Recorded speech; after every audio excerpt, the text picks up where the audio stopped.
mainstream media are in full blast impeachment mode, they are not reporting about roiling threats to world peace.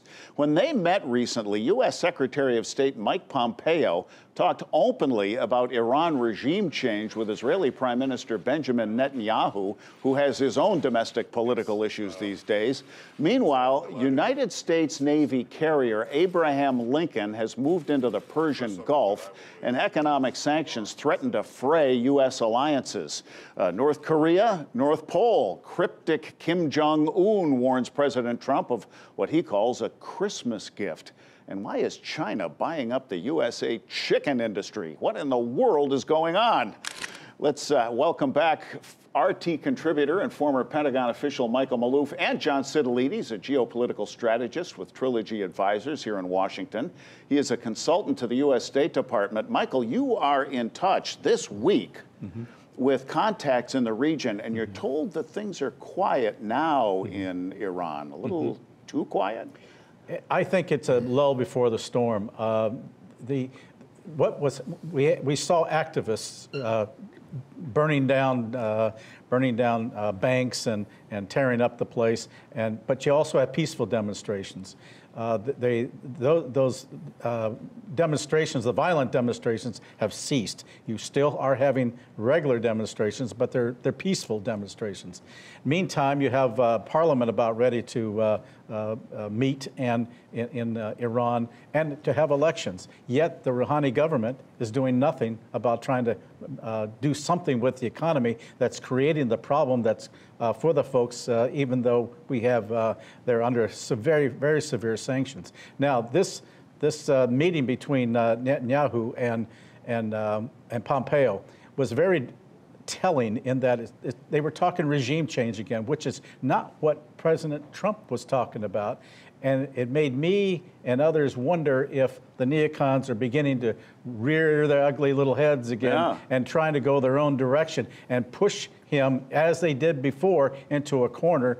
And we're also seeing not only Abraham Lincoln going into the Gulf, we're also seeing are putting in more troops into Saudi Arabia, and all of this is going on during the impeachment inquiry, and now the whole debate about that. So all the world's attention is focused on that, while all of this other is going on. Watch the other hand. Yes, exactly. Well, John, the world is watching, at least distracted by the prospect of war. How much does the threat of a USA-Iran conflict disrupt what's going on elsewhere? It all depends on the decisions that are made by the theocracy in Tehran. And the theocrats' chickens are coming home to roost, essentially. They were given $150 billion in frozen assets going back to the 1979 revolution in 2015 under the prior administration. And they've squandered a good part of that on propping up jihadist activities in Syria, in Iraq, in Yemen, destabilizing Lebanon, attacking Israel, attacking Saudi Arabia, instead of providing for the kind of economic development that can bring prosperity and some type of flourishment to the Iranian people. And what you had really was a 50% gasoline price hike several weeks ago that's erupted into this wide-scale series of protests throughout the country, thousands of protests. What do we have now? Hundreds of Iranians killed by their own government, thousands wounded, tens of thousands arrested. And I think that there is a fundamental crisis inside of Iran that they've done a very good job of masking over the years and over the decades. But I think right now the people of Iran see what's happening in their region and around the world, and they want a part of that prosperity that their own government has denied them for 40 years. Nothing like jacking up the price of a gallon of gas 50%.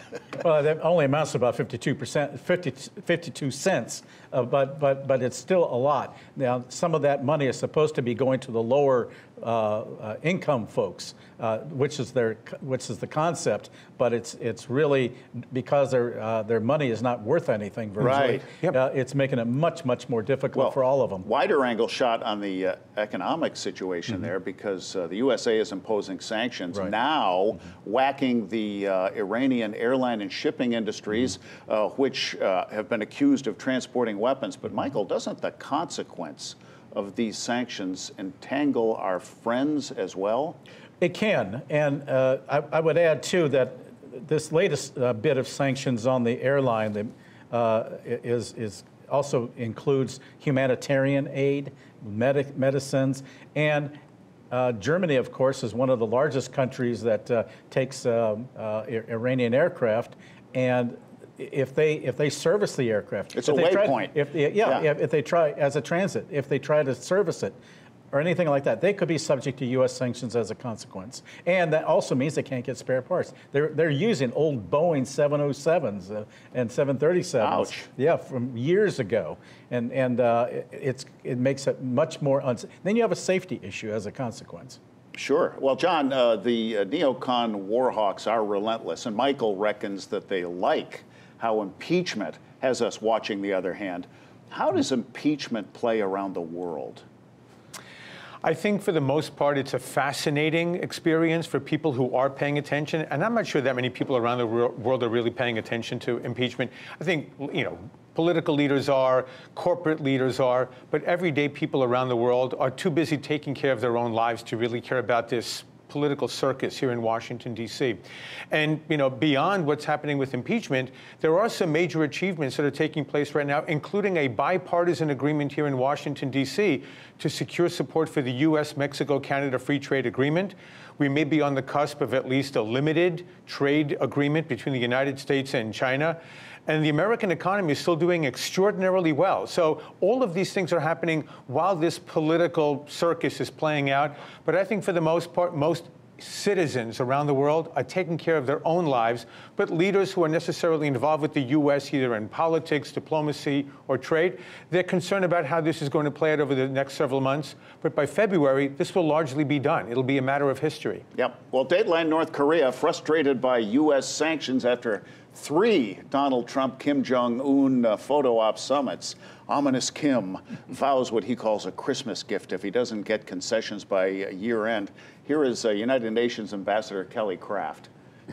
The DPRK has threatened to take a new path in the coming weeks and has used its public statements to hint at a resumption of serious provocations. In practical terms, this would mean that the DPRK could launch space vehicles using long-range ballistic missile technology, or that they could even launch intercontinental ballistic missiles, which are designed to attack the continental United States with nuclear weapons. Well, scary stuff if it's for real. Tough talk or real trouble, Michael? I think she's laid it out pretty well. And I don't know what the answer is personally, but clearly North Korea and the United States are approaching denuclearization from 2 different perspectives. And this is the problem. What do we mean and what do they mean? They mean to have us all out of there, out of the peninsula. They want to, and including stopping any maneuvers that we do with South Korea. And we're talking about them cutting out their nuclear weapons and their missile tests. So, and they see that as their leverage for survival. I mean, this is from Kim Jong-un. He sees that as his leverage for survival. Neither side has much room to move, though. No. Plenty of room for mischief. We have Olympics coming up in Tokyo. John, similar question to the last one I asked you. How much is USA North Korea being watched around the world? Well, I think especially with some of the harsher rhetoric coming out of Pyongyang in recent weeks, there's a lot more attention being paid. But I would be careful to not limit this to a bilateral framework. I think China is watching very closely what's happening here, especially now that we have this limited trade agreement that hopefully is about to be signed over the next several days. But I think China wants more than anything else in that part of the world, they want stability. They don't want this kind of ratcheting up of rhetoric that could lead to a possible escalation or any kind of a miscalculation by North Korea that leads to a response by the United States or any other country in the region. So I think the Chinese are actually going to play a helpful role, whereas they may not have been very helpful over the last year and a half, basically hedging. Regarding what's been happening between the U.S. and North Korea. But I think the Chinese can be a very important partner here. And this really is a multilateral framework in which this issue has to be resolved, not purely bilateral. Something else in China came out at the Epoch Times Talkers Magazine Forum in New York this week. Talkers publisher Michael Harrison kicked off the discussion saying China has been able to control the narrative on what Americans think about China. Although macroeconomics can seem ambiguous, panelist Doug Steffen, whom you've seen here, host of the American Family Farmer radio show, reported detail relatable literally to the kitchen table. He observes that in a very specific way, China has been buying up the means of production for food. They're about to buy Bumblebee, which is known as a tuna brand, but is also big in chicken and crab. And the Chinese have started to have liaison discussions with mega chicken producers Tyson and Purdue to grow chickens for China. These corporate buyouts and long-term contracts are among the tactics used by China to gain economic advantage. So, John, when we hear war, we think bombs, but aren't these economic moves also weapons? I don't know if I would classify them as weapons. I mean, keep in mind, the most important priority for the Chinese Communist Party is to provide for the continued economic well-being and social stability of Chinese society. Food security for 1.4 billion Chinese people is one of the most important objectives of any Chinese government. And remember, they got hit with the African swine flu that's decimated their pork industry. Right. And now they'll be importing pork products from the U.S. and other countries. And they also had the avian flu, which has decimated their poultry industry. Now, we had a 2015 ban on poultry imports from the United States. It's good news for the Chinese people, and it's good news for U.S. poultry processors that we have this opening now and we're able to sell chickens to China. On Bumblebee, I don't know about what's happening behind the scenes there, but I wouldn't be surprised if the Chinese people want to have processed tuna as well to be able to enjoy that kind of a high-protein diet in preserved format. Fingers crossed for the China trade deal. That'll be a nice Christmas present for the market, huh? I think it will be, but to go back on the North Korea-China thing, I think China has come to realize it doesn't have control as it used to over Kim Jong-un. So we got to watch that. We sure do. Michael Maloof, John Sitilides, thank you for stepping back into the big picture. And thank you for watching the big picture. If you see us somewhere else, you can now also watch RT America everywhere else. We're live at youtube.com/RT America. If you have DirecTV, look for us on channel 321, on Pluto TV, channel 279, and if you have a dish, we're 280. And all of our shows are available anytime, anywhere, on any device at youtube.com/thebigpictureRT. I'm Holland Cook in Washington, and at Holland Cook on Twitter, where if you follow me, I'll follow you. Back next week, same time. Meantime, question more.